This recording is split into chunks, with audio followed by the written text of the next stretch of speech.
Hi, my name's Bill Hamilton, and this is This Week in Christian History for the week of July 7th through 13th, 2013. I'll be talking about John Calvin today because he was born on July 10th, 1509 in France. He eventually had to leave France and go to Switzerland because of religious tensions. It was in Basel, Switzerland that he published his Institutes of the Christian Religion, which became very influential in Protestant thinking. He was sent to reform the church in Geneva. However, it didn't work out too well. One of his ideas had been to make everyone in the congregation take a vow of confession, and also he didn't have the Eucharist during the Easter services.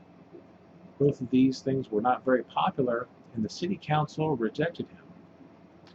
Martin Bucer invited Calvin to Strasbourg, where he became minister to a French church. Eventually, Geneva came around and allowed Calvin to come back and lead. Calvin preached over 2,000 sermons in Geneva, 2 on Sunday and 3 during other times of the week. He preached an hour at a time without notes. There have been a few attempts by secretaries to record what he says, but very few of these sermons survive.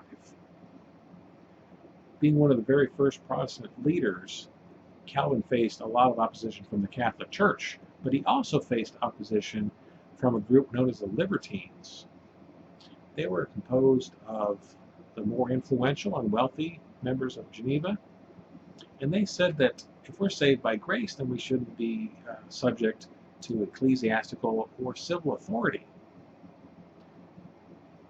As time went on, more Frenchmen came to Geneva, and this helped make John Calvin more politically stable.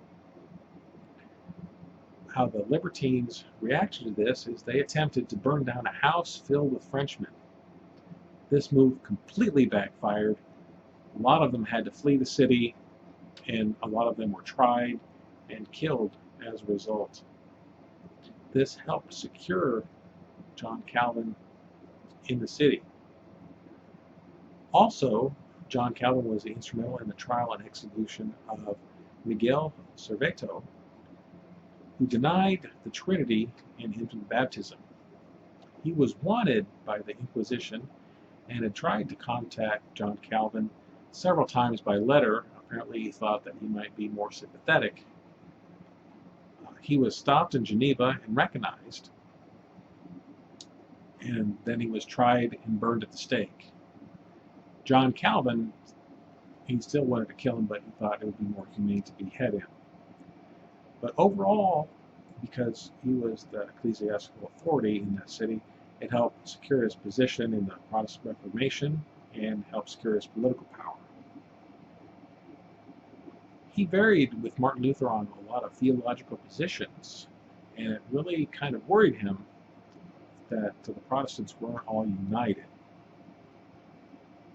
The rest of his life, he worked on reforming and expanding his Institutes of the Christian Religion and finished the final version shortly before his death. I've written a collection of biographies of famous Christians from history that will be coming out in October or so, somewhere around there of this year. And if you'd like to check out my website, www.williamdeanhamilton.info, I posted small biographies of John Wesley, Francis of Assisi, Thomas Becket, and Martin Luther. We're all featured in the upcoming book, along with links to my other writing and music. Thank you very much for watching. Have a blessed day.